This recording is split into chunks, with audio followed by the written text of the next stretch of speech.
ನಮಸ್ಕಾರ. ಎಷ್ಟೋ ಜನ ನನಗೆ ಕೇಳಿದಿರಾ ಪರ್ಫೆಕ್ಟ್ ಲೈಫ್ ಪಾರ್ಟ್ನರನ್ನು ಹೇಗೆ ಮ್ಯಾನಿಫೆಸ್ಟೇಷನ್ ಮಾಡೋದು ಅನ್ನೋದನ್ನ ಹೇಳ್ಕೊಡಿ ಮೇಡಮ್ ಅಂತ. ಯಾರಿಗೆ ತಾನೇ ಲವ್ ಅನ್ನೋದು ಇಷ್ಟ ಆಗಲ್ಲ ಹೇಳಿ? Love is a purest form of vibration. Highest frequency ಲವ್ಗೆ ಮತ್ತು ಮನಿಗಿದೆ ಅಂತೆ. ಹಾಗಿದ್ಮೇಲೆ ನಮ್ಗೆಲ್ಲರಿಗೂ ಪ್ರೀತಿ ಅನ್ನೋದು ಬೇಕೇ ಬೇಕು ಅಲ್ವಾ?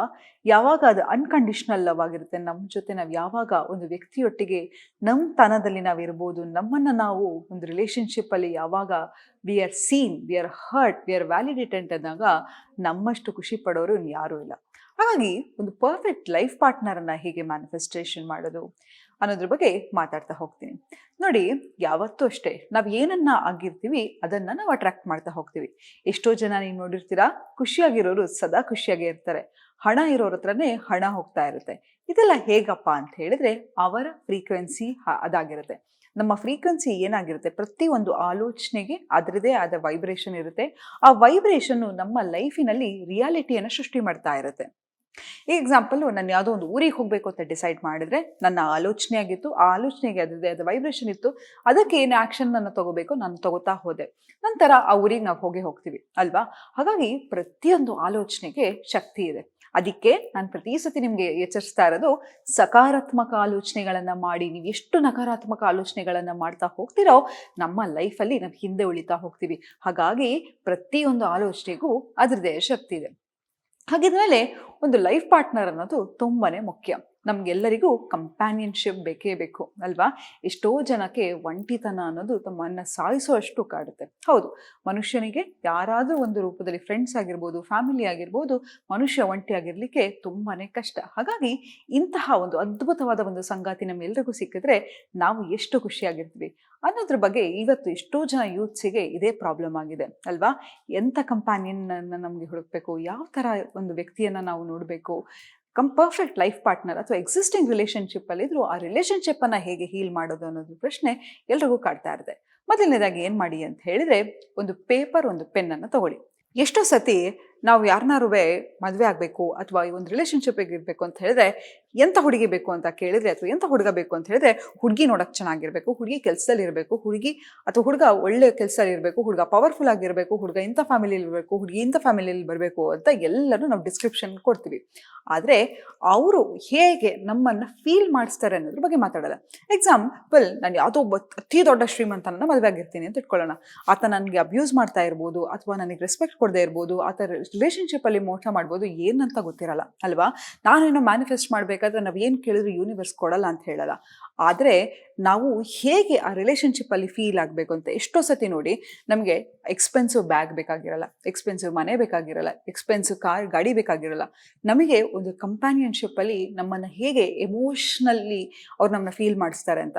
ಅದಕ್ಕೆ ನಾನು ಹೇಳ್ತೀನಿ, ನೀವು ಯಾರಾದರೂ ಮದುವೆ ಆಗ್ತಿದ್ದೀರಾ ಅಥವಾ ಒಂದು ರಿಲೇಷನ್ಶಿಪ್ಪಿಗೆ ತುಂಬ ಅದನ್ನು ನೆಕ್ಸ್ಟ್ ಸ್ಟೇಜಿಗೆ ತಗೊಂಡೋಗ್ಬೇಕು ಅಂತಿದ್ರೆ, ಆ ವ್ಯಕ್ತಿಯನ್ನು 4 ಸೀಸನಲ್ಲಿ ನೋಡಿ ಅಂತ ಹೇಳಿದ್ರೆ, ಆ ವ್ಯಕ್ತಿಗೆ ಅದರದ್ದೇ ಆದ, ನಿಮ್ಮ ಎಷ್ಟು ಎಮೋಷ್ನಲಿ ನಿಮ್ಗೆ ಯಾವಾಗ ಲೋ ಅನಿಸುತ್ತೆ, ನಿಮ್ಮ ಮಾತೆ ಕೇಳೋಕ್ಕೆ ಯಾರೂ ಇಲ್ಲ ಅಂತ ಹೇಳಿದರೆ ಹೇಗನ್ಸುತ್ತೆ, ನಿಮ್ಮ ಕಷ್ಟದಲ್ಲಿ ನೀವು ಒಬ್ಬರೇ ಇದ್ದೀರಾ ಅಂತ ಹೇಳಿದರೆ ಹೇಗನ್ಸುತ್ತೆ.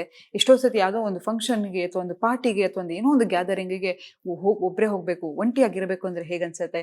ಹಾಗಾಗಿ ನಾವು ಕಂಪ್ಯಾನಿಯನ್ಶಿಪ್ ಹುಡುಕೋದಲ್ಲದೆ ಆ ವ್ಯಕ್ತಿ ನಮ್ಮನ್ನು ಹೇಗೆ ಫೀಲ್ ಮಾಡಿಸ್ತಾ ಇದ್ದಾನೆ ಅಥವಾ ಮಾಡಿಸ್ತಿದ್ದಾಳೆ ಅನ್ನೋದು ತುಂಬಾ ಮುಖ್ಯ. ಎಕ್ಸಾಂಪಲ್, ಈಗ ನೀವು ಬರೀರಿ, ನನ್ನ ಸಂಗಾತಿ ನನಗೆ ತುಂಬಾ ಎಮೋಷ್ನಲಿ ಅವೈಲೇಬಲ್, ನನ್ನ ಸಂಗಾತಿ ತುಂಬಾ ಜನರಸ್.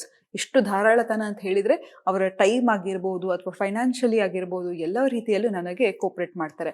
ನನ್ನ ಸಂಗಾತಿ ತುಂಬಾ ಕರುಣೆ ಇರ್ತಕ್ಕಂತಹ ವ್ಯಕ್ತಿ. ಯಾವತ್ತಾದರೂ ನನಗೆ ಮನಸ್ಸಿಗೆ ನೋವು ಆದರೆ, ದುಃಖ ಆದರೆ ಆತ ಅಥವಾ ಆಕೆ ನನ್ನ ಜೊತೆ ಇರ್ತಾರೆ. ಮತ್ತು ನನ್ನ ಸಂಗಾತಿ ನನಗೆ ತುಂಬಾ ಮರ್ಯಾದೆ ಕೊಡ್ತಾ ಇರ್ತಾರೆ. ನಾನು ಹೇಳ್ತಾ ಇದ್ದೆ, ಪ್ರೀತಿ ಅನ್ನೋದು ಕಂಡೀಷ್ನಲ್. ಯಾಕಂತ ಹೇಳಿದ್ರೆ ಆ ಪ್ರೀತಿ ಅನ್ನೋ ಎಮೋಷನ್ ವೇರಿ ಆಗ್ತಾ ಹೋಗುತ್ತೆ, ಆದರೆ ರೆಸ್ಪೆಕ್ಟ್ ಅನ್ನೋದು ತುಂಬಾ ಮುಖ್ಯ. ನೀವು ಒಬ್ಬ ವ್ಯಕ್ತಿಗೆ ಗೌರವ ಕೊಡ್ತಿದ್ದೀರಾ ಅಂತ ಹೇಳಿದರೆ ಮಾತ್ರ ಆ ರಿಲೇಷನ್ಶಿಪ್ಪು ಸ್ಟ್ರಾಂಗ್ ಆಗಿರೋಕ್ಕೆ ಸಾಧ್ಯ. ಪ್ರೀತಿಗೆ ಬುನಾದಿ ಏನಪ್ಪ ಅಂತ ಹೇಳಿದ್ರೆ ಗೌರವ. ಎಲ್ಲಾದರೂ ಆ ವ್ಯಕ್ತಿ ನಿಮ್ಮನ್ನು ಅವಾಚ್ಯ ಶಬ್ದಗಳಲ್ಲಿ ಬೈಯೋದಾಗಿರ್ಬೋದು, ನೀವು ಫೋನ್ ಮಾಡದೆ ಎತ್ತದೇ ಆಗಿರೋದಾಗಿರ್ಬೋದು, ನಿಮಗೆ ಕಾಯಿಸೋದಾಗಿರ್ಬೋದು, ಮೀಟ್ ಮಾಡ್ತೀನಿ ಅಂತ ಹೇಳಿ ಮಾಡದೇ ಇರೋದು, ಇದೆಲ್ಲ ಎಷ್ಟು ನಿಮ್ಮನ್ನು ಡ್ರೈನ್ ಮಾಡ್ತಾ ಹೋಗುತ್ತಲ್ವ ಎನರ್ಜಿ. ಹಾಗಾಗಿ ಅಂತಹ ಒಂದು ಸಂಬಂಧಕ್ಕೆ ಇಳಿಬೇಡಿ. ಅದ್ರ ಬದಲಾಗಿ ಆ ವ್ಯಕ್ತಿ ನನಗೆ ತುಂಬಾ ಗೌರವ ಕೊಡ್ತಾರೆ, ಹೀಗೆ ನಿಮ್ಗೆ ಯಾವ್ಯಾವ ರೀತಿ ಫೀಲನ್ನು ಮಾಡಿಸ್ಬೇಕು, ಆ ವ್ಯಕ್ತಿ ಆರೋಗ್ಯವಾಗಿದ್ದಾರೆ. ನೋಡಿ, ಎಷ್ಟು ಜನ ಹೆಲ್ತ್ ಬಗ್ಗೆ ಕಾನ್ಷಿಯಸ್ ತಗೊಳ್ಳಲ್ಲ, ಅತಿ ಹೆಚ್ಚಾಗಿ ಪಾರ್ಟಿ ಮಾಡೋದಾಗಿರ್ಬೋದು, ಸ್ಮೋಕ್ ಮಾಡೋದಾಗಿರ್ಬೋದು, ಇದೆಲ್ಲವೂ ಆ ವ್ಯಕ್ತಿಯನ್ನು ತನ್ನನ್ನು ತಾನು ಗೌರವಿಸ್ಕೊತಿಲ್ಲ ಅನ್ನೋದನ್ನು ತೋರಿಸುತ್ತೆ.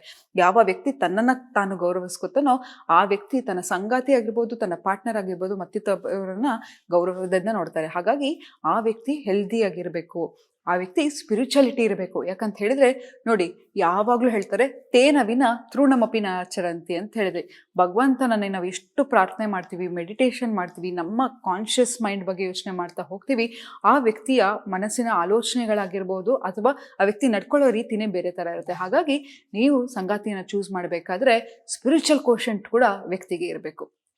ಮತ್ತು ಸೋಷಿಯಲ್ ಕೋಶನ್, ನಿಮ್ಮ ಮನೆಯವರಾಗಿರ್ಬೋದು, ನಿಮ್ಮ ಫ್ರೆಂಡ್ಸ್ ಆಗಿರ್ಬೋದು, ಅವ್ರ ಜೊತೆ ಹೊಂದಾಣಿಕೆಯಿಂದ ಬೆರೀತಾ ಇದ್ದಾರೆ, ಹೀಗೆ ಏನೇನು ಆಗಬೇಕೋ ಅದು ಎಲ್ಲವನ್ನು ಬರೀರಿ, ಆಯಿತಾ. ದಿನ ಅದನ್ನು ಯಾವುದಾದ್ರು ಒಂದು ಕಣ್ಣಿಗೆ ಕಾಣೋ ಜಾಗದಲ್ಲಿ, ನೀವು ಬ್ರಷ್ ಮಾಡೋ ಜಾಗದಲ್ಲಿ ಆಗಿರಬಹುದು, ಅಥವಾ ನೀವು ಬೆಳಗ್ಗೆ ಎದ್ದ ತಕ್ಷಣ ಅದನ್ನು ನೋಡೋ ರೀತಿ ಇರಬೇಕು, ಅಲ್ಲಿ ಹಾಕಿ.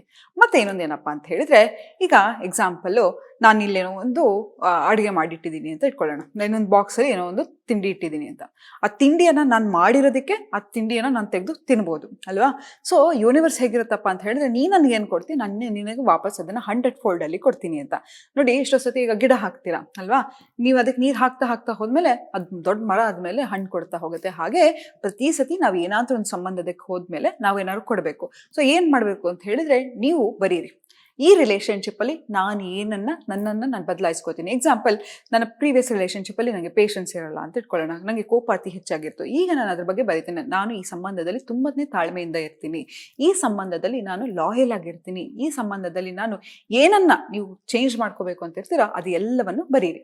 ಮತ್ತೆ ಕೂಡ ಆ ವ್ಯಕ್ತಿ ನಿಮ್ಮನ್ನು ಹೇಗೆ ಫೀಲ್ ಮಾಡಿಸ್ತಾನೆ ಅದ್ರ ಬಗ್ಗೆ. ಸೊ ದಿನ ಈ ಎಕ್ಸಸೈಸನ್ನು ಮಾಡಿ. ಒಂದ್ಸತಿ ನೀವೇನು ಮಾಡ್ತೀರಾ ಅನ್ನೋದನ್ನು ಬರೀರಿ, ಆ ವ್ಯಕ್ತಿ ಏನು ಮಾಡ್ತಾ ಇದ್ದಾನೆ ಅಂತ. ಯಾಕಂತ ಹೇಳಿದ್ರೆ ನಿಮ್ಮ ಸುಪ್ತ ಮನಸ್ಸಿಗೆ ಸುಳ್ಳು ಯಾವುದು ನಿಜ ಯಾವುದು ಅಂತ ಗೊತ್ತಾಗಲ್ಲ. ನೀವು ಯಾವಾಗ ಮಾತಾಡ್ತಾ ಹೋಗ್ತೀರಾ, ಹೇಳ್ತಾ ಹೋಗ್ತೀರಾ, ಆಲ್ರೆಡಿ ಅದಾಗಿದೆ ಅನ್ನೋ ರೀತಿಯಲ್ಲಿ ಖಂಡಿತ ನೀವು ಅದನ್ನು ಅಟ್ರಾಕ್ಟ್ ಮಾಡ್ಲಿಕ್ಕೆ ಶುರು ಮಾಡ್ತೀರಾ. ಮತ್ತೆ ಇನ್ನೊಂದೇನಪ್ಪ ಅಂತ ಹೇಳಿದ್ರೆ, ಫಸ್ಟ್ ಆಫ್ ಆಲ್ ನಿಮ್ಮನ್ನು ನೀವು ಗೌರವಿಸ್ಕೊಳ್ಳಿ, ನಿಮ್ಮನ್ನು ನೀವು ಪ್ರೀತಿಸ್ಕೊಳ್ಳಿ. ಯಾವಾಗ ನಿಮ್ಮನ್ನು ನೀವು ಗೌರವಿಸ್ಕೋತೀರಾ, ನಿಮ್ಮನ್ನು ನೀವು ಪ್ರೀತಿಸ್ಕೋತೀರಾ, ಅದು ನಿಮ್ಮ ವೈಬ್ರೇಷನ್ ಆಗುತ್ತೆ. ಸೊ ಅದು ರಿಯಾಲಿಟಿಯನ್ನು ಕ್ರಿಯೇಟ್ ಮಾಡುತ್ತೆ. ಸೊ ಹಾಗಾಗಿ ನಿಮಗೆ ನೀವು ಎಷ್ಟು ಪ್ರೀತಿಯನ್ನು ಕೊಟ್ಕೊಳ್ಳಿಕ್ಕೆ ಸಾಧ್ಯನೋ, ಎಷ್ಟು ಗೌರವ ಕೊಟ್ಕೊಳ್ಳೋಕ್ಕೆ ಸಾಧ್ಯನೋ, ವರ್ಕೌಟ್ ಮಾಡೋದಾಗಿರ್ಬಹುದು, ಜರ್ನಲಿಂಗ್ ಮಾಡೋದಾಗಿರ್ಬೋದು, ಅಥವಾ ಒಂದು ಒಳ್ಳೆ ಹಾಡನ್ನು ಕೇಳೋದಾಗಿರ್ಬೋದು, ನಿಮ್ಮನ್ನು ನೀವು ಹೇಗೆ ಸ್ಪೆಷಲ್ ಫೀಲ್ ಮಾಡಿಸ್ಕೊಳ್ಳಿಕ್ಕೆ ಸಾಧ್ಯನೋ ಅದೆಲ್ಲವನ್ನು ಮಾಡ್ತಾ ಹೋಗಿ. ಯಾರೋ ಬಂದು ನಿಮಗೆ ಫ್ಲವರ್ಸ್ ಕೊಡಿಸ್ಬೇಕು ಅಂತಿಲ್ಲ, ನಿಮಗೋಸ್ಕರ ನೀವು ಫ್ಲವರ್ ತಗೊಳ್ಳೋದಾಗಿರ್ಬೋದು, ನಿಮಗೋಸ್ಕರ ನೀವು ಏನಾದರೂ ಒಂದು ಮಾಡ್ಕೊಳ್ಳೋದಾಗಿರ್ಬೋದು. ಪ್ರತಿದಿನ ಒಂದಾದ್ರೂ ಟಾಸ್ಕ್ ತಗೊಂಡು ಸೆಲ್ಫ್ ಲವ್ ಅನ್ನು ಮಾಡ್ತಾ ಹೋಗಿ, ಅದು ಕ್ರಮೇಣವಾಗಿ ನಿಮ್ಮನ್ನು ಬದಲಾಯಿಸ್ತಾ ಹೋಗುತ್ತೆ. ಸೊ ಇದೆಲ್ಲವನ್ನು ಮಾಡಿ. ಮತ್ತೇನೊಂದೇನಪ್ಪ ಅಂತ ಹೇಳಿದ್ರೆ, ಮೋಸ್ಟ್ ಇಂಪಾರ್ಟೆಂಟ್ ಏನಪ್ಪ ಅಂತ ಹೇಳಿದ್ರೆ ವಿಜುವಲೈಸೇಷನ್. ನಾವು ಯಾವಾಗ ವಿಜುವಲೈಸ್ ಮಾಡ್ತೀರೋ, ಒಂದು ಕಾರ್ಡ್ಬೋರ್ಡ್ ತಗೊಂಡು ಅಥವಾ ಯಾವುದೋ ಒಂದು ಪೇಪರಲ್ಲಾಗಿರ್ಬೋದು, ಒಂದು ಹ್ಯಾಪಿ ಫ್ಯಾಮಿಲಿ ನೋಡೋದಾಗಿರ್ಬೋದು, ಒಂದು ಮನೆ ನೋಡೋದಾಗಿರ್ಬೋದು, ವೆಕೇಶನ್ ನೋಡೋದಾಗಿರ್ಬೋದು, ನೀನು ನಿಮ್ಮ ಸಂಗಾತಿ ಜೊತೆ ಟ್ರಾವೆಲ್ ಮಾಡ್ತಾ ಇರೋದು, ಇದೆಲ್ಲವನ್ನು ಒಂದು ವಿಜುವಲೈಸೇಷನ್ ಬೋರ್ಡನ್ನು ಕ್ರಿಯೇಟ್ ಮಾಡಿ. ಯಾಕಂತ ಹೇಳಿದ್ರೆ, ನೀವು ಯಾವಾಗ ಒಂದು ವಿಜುವಲೈಸೇಷನ್ ಬೋರ್ಡನ್ನು ಕ್ರಿಯೇಟ್ ಮಾಡ್ತಾ ಹೋಗ್ತಿರೋ ಅದೇ ರಿಯಾಲಿಟಿ ಅಂತ ನಿಮ್ಮ ಸುಪ್ತ ಮನಸ್ಸು ನಂಬಲಿಕ್ಕೆ ಶುರುವಾಗುತ್ತೆ. ಖಂಡಿತವಾಗ್ಲೂ ನಿಮ್ಮ ಲೈಫಲ್ಲಿ ಅದ್ಭುತವಾದ ಒಂದು ಚಾಪ್ಟರ್ ಓಪನ್ ಆಗೇ ಆಗುತ್ತೆ, ಇದಕ್ಕೆ ನಾನು ಗ್ಯಾರಂಟಿ ಅಂತ ಹೇಳ್ತಾ ಇವತ್ತಿನ ಸಂಚಿಕೆಯನ್ನು ನಾನು ಮುಕ್ತಾಯಗೊಳಿಸಿದ್ದೀನಿ. ಧನ್ಯವಾದಗಳು.